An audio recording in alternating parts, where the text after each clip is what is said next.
254장 찬송입니다.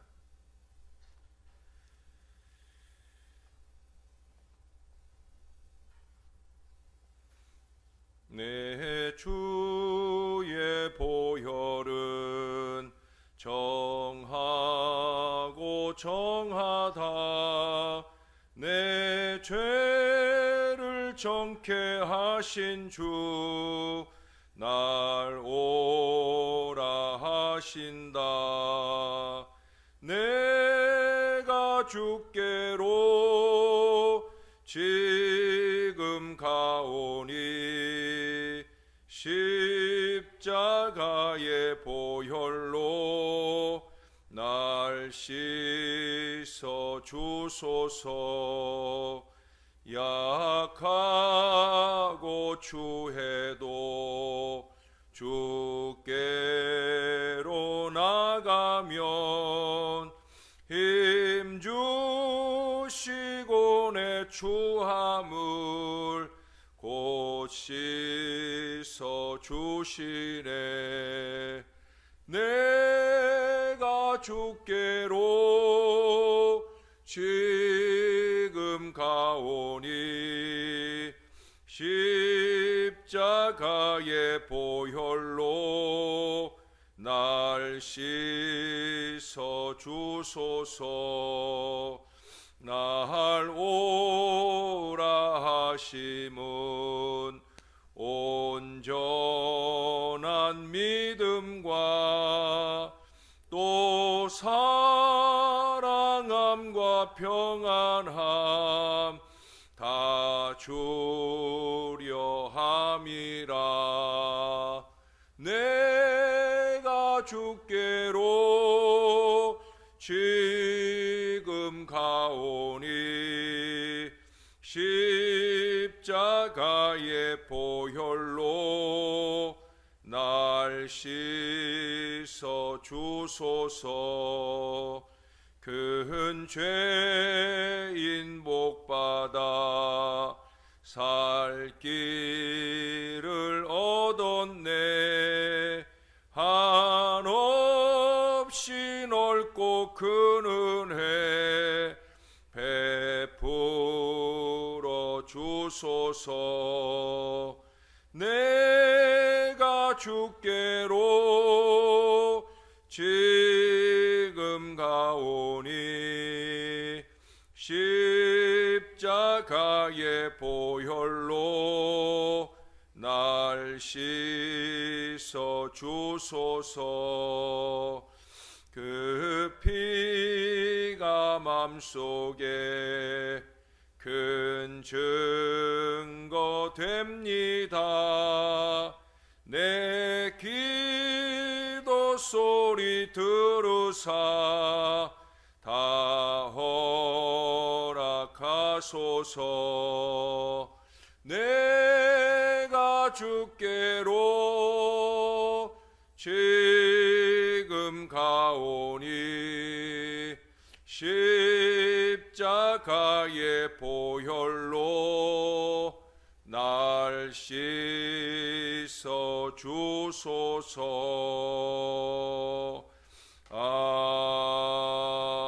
아멘. 그 다음 찬송 한 장 더 합니다. 255장 찬송입니다. 너희 죄 흉악하나 눈과 같이 희겠네. 너희 죄 흉악하나 눈과 같이 희겠네. 죄의 빛 흉악하나 희게 하리라.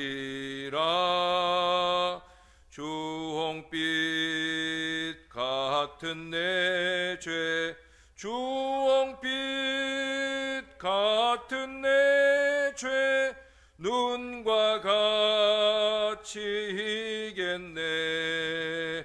눈과 같이 희겠네. 악한 죄 벗으라고 주님 너를 부르네. 악한 죄 벗으라고 주님 너를 부르네.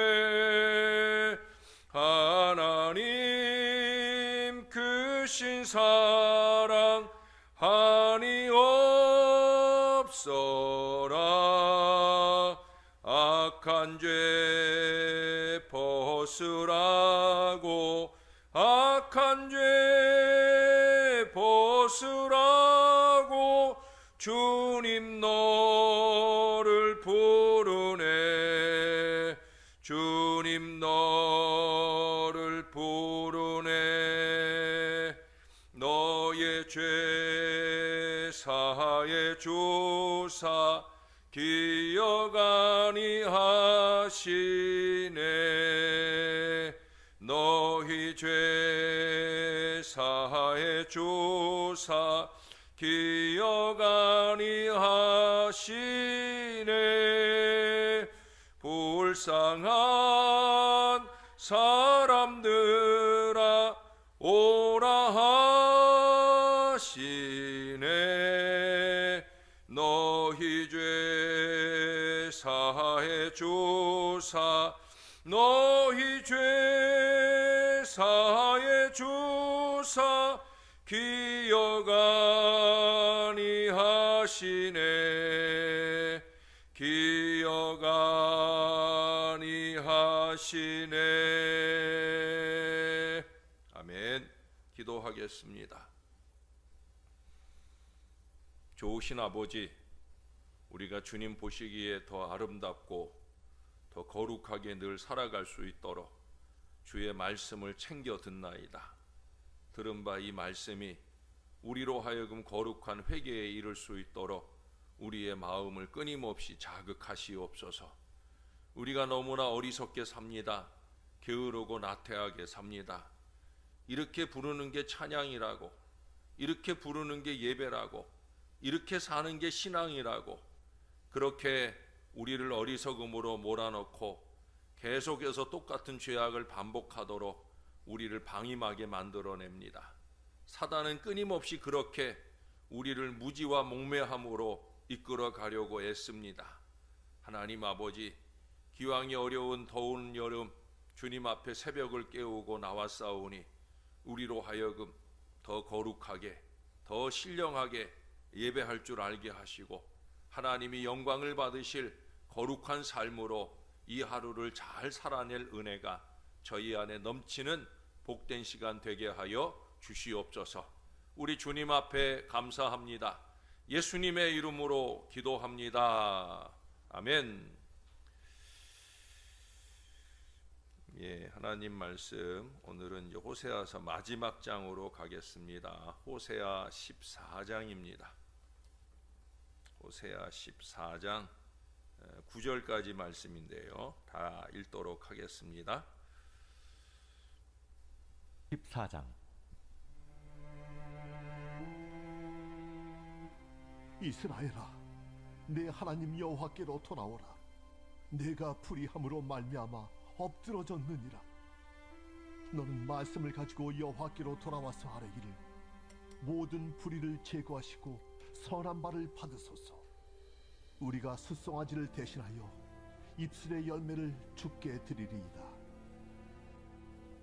우리가 아수르의 구원을 의지하지 아니하며 말을 타지 아니하며 다시는 우리의 손으로 만든 것을 향하여 너희는 우리의 신이라 하지 아니하오리니, 이는 고아가 주로 말미암아 긍휼을 얻음이니이다 할지니라. 내가 그들의 반역을 고치고 기쁘게 그들을 사랑하리니 나의 진노가 그에게서 떠났음이니라. 내가 이스라엘에게 이슬과 같으리니 그가 백합과 같이 피겠고 레바논 백향목같이 뿌리가 바뀔 것이라. 그의 가지는 퍼지며 그의 아름다움은 감람나무와 같고 그의 향기는 레바논 백향목 같으리니 그 그늘 아래에 거주하는 자가 돌아올지라. 그들은 곡식같이 풍성할 것이며 포도나무같이 꽃이 필 것이며 그 향기는 레바논의 포도주같이 들이라. 에브라임의 말이 내가 다시 우상과 무슨 상관이 있으리요 할지라. 내가 그를 돌아보아 대답하기를 나는 푸른 잣나무 같으니 내가 나로 말미암아 열매를 얻으리라 하리라. 누가 지혜가 있어 이런 일을 깨달으며 누가 총명이 있어 이런 일을 알겠느냐. 여호와의 도는 정직하니 의인은 그 길로 다니거니와 그러나 죄인은 그 길에 걸려 넘어지리라. 아멘. 어떤 목사님께서 말씀하시길 훌륭한 설교자는 그는 흥하여야 하겠고 나는 쇠하여야 하리라 하고 말한 세례 요한의 정신으로 행하는 설교자다라고 하셨어요. 이 말은 설교를 통해 인기를 얻기보다는 회개를 촉구할 수 있어야 한다는 말이랍니다. 회개를 촉구하는 세례 요한의 설교처럼 그렇게 말할 수 있는 목자가 되어야 된다는 거예요. 베르사유 성당에서 마시용 신부라고 하는 분의 설교를 들은 황제 루이 14세가 그 신부에게 이런 말을 했어요. 나는 이 예배당에서 위대한 연사들의 연설을 많이 들었고 그들을 아주 흡족하게 생각했소. 그러나 당신의 경우는 다르오. 당신의 이야기를 들을 때마다 나는 나 자신이 못마땅해졌소. 그것은 내가 나 자신의 어리석음을 보다 많이 알게 되기 때문이요 라고 말했다는 거예요. 참 훌륭한 신부고 또 훌륭한 황제라고 생각이 되어집니다. 그래서 루이 14세 황제 때 그만큼 나라가 융성하게 되어졌다 생각이 듭니다. 설교자들은 듣는 이들이 자기 자신을 못마땅하게 여기고 그리스도를 조금 더 많이 생각하도록 이끌 때 자기의 직분을 영광스럽게 하는 것입니다. 저는 그런 설교자가 되기를 늘 소망합니다. 말씀을 준비할 때마다 또 말씀을 전할 때마다 늘 그런 목자가 되고 싶어요. 그래서 여기 9절 하반절에 보시면 여호와의 도는 정직하니 의인은 그 길로 다니거니와 그러나 죄인은 그 길에 걸려 넘어지리라. 여호와의 도는 정직해야 되는 거예요. 하나님이 목자의 마음에 감동하신 바대로 그대로 가감없이 말할 수 있어야 된다는 거예요. 이 정직한 말씀을 감추고 말해서는 안 된다는 거예요. 죄인이 걸려 넘어지는 것은 당연한 거예요. 그것을 염려하여 감추고 말할 수 없다는 겁니다. 베드로전서 2장 8절에 보면 예수님께서는 자기 자신을 친히 부딪히는 돌, 걸려 넘어지게 하는 바위가 되셨다 말씀하셨어요. 말씀이신 예수님이 그렇게 말씀하셨어요. 결국 이 말씀을 순종하지 않은 자가 걸려 넘어진다라고 말씀을 합니다. 그러니 말씀을 감출 게 아니라 의인인 체 하며 감춘 그 죄인의 걸리는 삶이 포기되어야 되는 거예요. 그 포기가 뭡니까? 바로 회개예요, 회개. 그런 점에서 회개는 부끄러움이 아니다라는 얘기를 제가 자주 드리는 거예요. 의인으로 행하기에 합당하도록 도장을 꽝 찍는 거룩한 작업이 바로 회개예요. 그래서 고대 유대인들은 다음과 같은 금언을 만들었어요. 회개는 위대한 일이로다. 왜냐하면 회개는 사람을 영광의 보좌에까지 데리고 가기 때문이로다. 회개가 있어야 그 회개의 징검다리를 밟고 주님의 보좌 앞으로 갈 수 있다는 거예요. 사람이 거룩한 보좌로 나아가는 길은 오직 회개를 통해서만 가능하다 하는 사실이에요. 여기 오늘 본문 2절에서도 이 회개를 이끄는 것이 뭐냐? 바로 말씀인 것을 우리에게 가르쳐 줍니다. 너는 말씀을 가지고 여호와께로 돌아와라. 말씀 없이 회개 없어요. 그러니 말씀을 통해 찔리고 회개거리를 발견하는 건 당연한 수순입니다. 하나님은 그들에게 희생이나 제물을 가지고 오라고 요구하지 않고 오직 참회의 기도, 즉 결실을 가지고 오라고 요구하셔요. 그것은 입술의 열매가 아니라 마음의 열매요, 삶의 열매입니다. 마음이 먼저 혀에게 지령을 내려야 되는 거예요. 이 모든 것을 가능하게 하는 첫 자극을 말씀이 한다는 겁니다. 여러분, 회개는 말씀을 가지고 하는 거예요. 말씀을 등지고 회개 없습니다. 말씀에 찔린 그 아픈 가슴을 품어야 회개가 가능한 거예요. 이 말씀은 또한 우리가 어떻게 해야 하는지도 가르쳐 주잖아요. 우리를 돕고 격려하기 위해 하나님께서는 우리의 입에 말씀을 넣어 주시기를 기뻐하시며 할 말을 기꺼이 가르쳐 주신다는 거예요. 또 받은 바 말씀에 의지하여 우리의 삶의 변화의 역사가 일어나도록 하는 것. 여기까지가 회개라는 얘기를 제가 무수히 드렸고요. 앞으로도 드리게 될 거예요. 그러니 말씀 없이 회개 없다는 거예요. 회개를 촉구하는 말씀은 그런 점에서 보물인 거예요, 여러분. 보물을 끌어안고 회개하고 그 회개를 통해 은혜의 보좌 앞으로 끊임없이 나가야 된다는 거예요. 자, 여러분, 우리가 회개의 말씀에 자극받은 마음으로 여호와께로 돌아갈 때 그 다음 뭐라고 얘기를 합니까? 모든 불의를 제거하소서라고 아뢰어야 되는 거예요. 불의를 제거하소서. 불의는 뭡니까? 우리를 그 엄청난 무게에 못 이겨 무릎 꿇게 하는 죄짐이 바로 이 불의예요. 불의. 그것은 우리를 자주 걸려 넘어지게 하는 거침돌입니다. 사실은 말씀이 우리를 걸려 넘어지게 하는 게 아니라 우리의 삶에 얼룩진 불의예요. 그렇게 예배하면 안 되는데, 그렇게 헌신하면 안 되는데, 그렇게 신앙하면 안 되는데 라고 생각되는 그것이 불이고, 그것이 사실은 우리를 걸려 넘어지게 하는 거예요. 그러니 하나님께서 그것을 치워주시도록 의뢰해야 합니다. 우리 자신의 힘으로는 우리가 너무나 연약하고 게으르기에 그것을 제거할 수 없기 때문에 주님이 좀 해주시라고 간절하게 소원하는 거예요.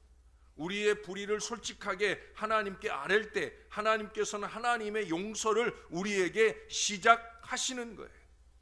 그리고 이어지는 회개가 뭡니까? 그 다음 뭐라고 얘기해요? 선한 바를 받으소서 합니다. 여러분, 이 말은 하나님 보시기에 의롭게 연락되는 것을 말하는 거예요. 불의가 제거되었으니까 이제 선해지는 거잖아요. 그렇죠? 이것은 불의를 제해달라는 이 청원에 이어서 나오는 게 너무나 당연한 거예요. 왜? 우리에게서 불의가 제거되지 않는 한 우리는 하나님께로부터 선한 것을 기대할 수 없기 때문이에요. 결국 우리의 어떤 선을 보인다는 말이 아니라 이제 불의를 제해 주심으로 하나님 보시기에 선해지기 시작했다라는 고백이 되는 거예요. 다시 말해서 우리로 하여금 하나님의 은총과 사랑을 받게 하시며 우리 기도를 은혜로이 받아달라고 하나님의 은혜로 말미암아 우리가 행할 수 있게 된 그 선한 바를 기뻐하시라고, 즉 우리를 선하게 만들고 다시는 불의로 되돌아가지 않게 할 그 선을 우리에게 주시라는 적극적인 기도인 거예요. 그래서 들보고 기도가 되는 거예요. 들으소서. 먼저는 우리의 회개의 기도를 들어주시고 보옵소서. 우리의 선하게 변화된 믿음의 삶을 보시옵소서라고 말할 수 있는 거예요. 3절에 보면 그들은 이것을 구두로 고백할 뿐만 아니라 실제적으로 개혁할 것에 대해 약속하도록 가르침을 받잖아요. 그 3절의 내용이 뭐예요? 우리가 아수르의 구원을 의지하지 아니하며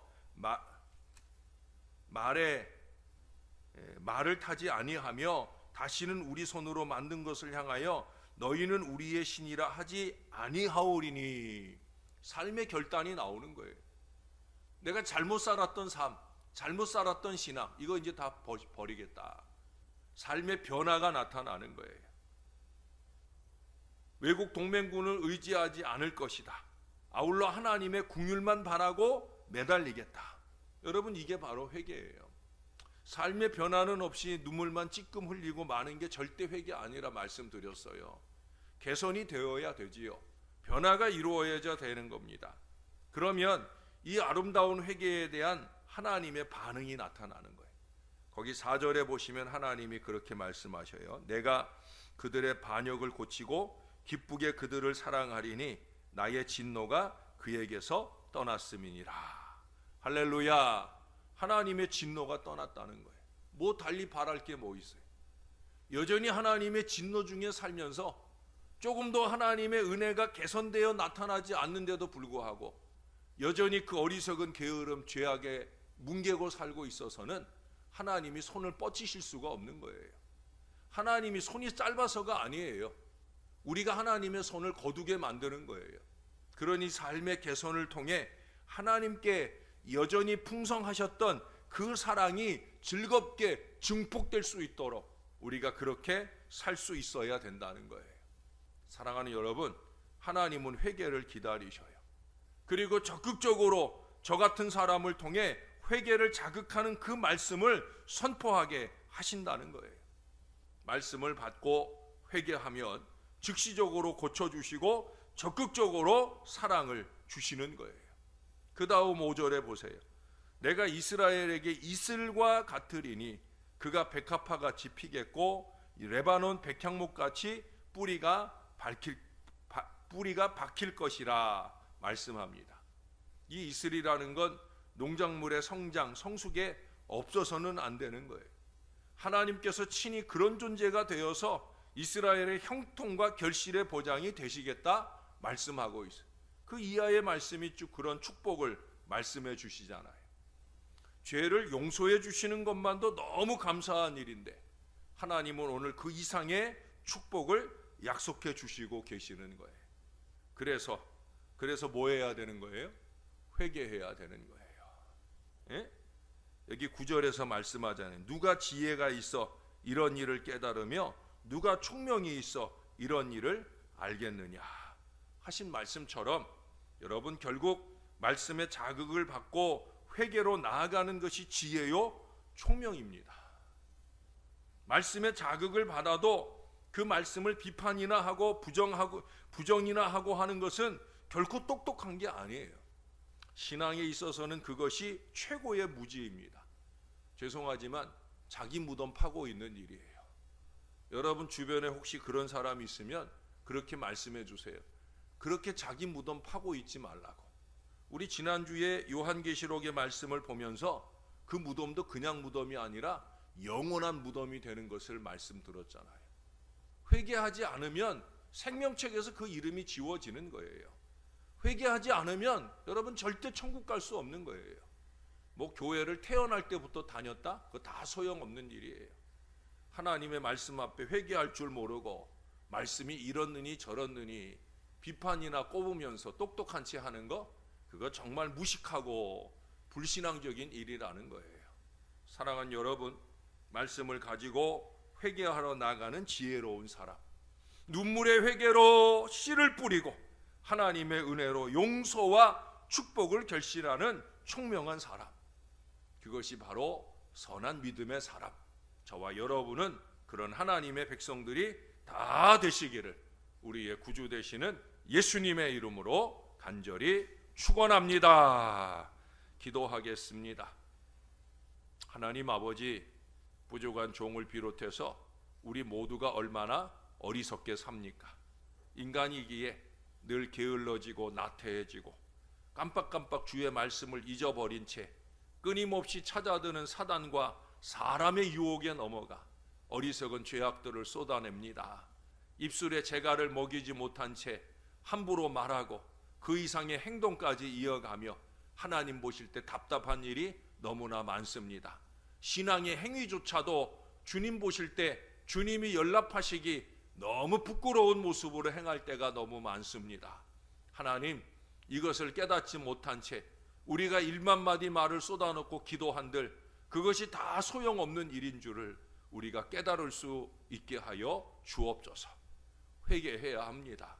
저와 이 모든 자녀들이 회개하고 주님이 원하고 바라는 거룩한 믿음의 인생으로 변화되어야 합니다. 그렇게 우리가 주님 원하시는 거룩한 삶을 보여드리고 우리가 그 삶을 통해 하나님의 구원과 축복을 맛보게 도와 주시옵소서. 세계 만방의 그 구원의 역사를 전하는 하나님의 사람, 하나님의 교회가 되게 하여 주옵소서. 부족한 종이 늘 기도하는 것처럼 이 제단으로 하여금 더 거룩하고 더 신령한 제단이 될 수 있도록 강물 같은 회개의 눈물이 이 제단 안에 넘쳐날 수 있게 역사를 더하여 주옵소서. 주님, 그와 같은 은혜로 우리를 채워주시길 소원합니다.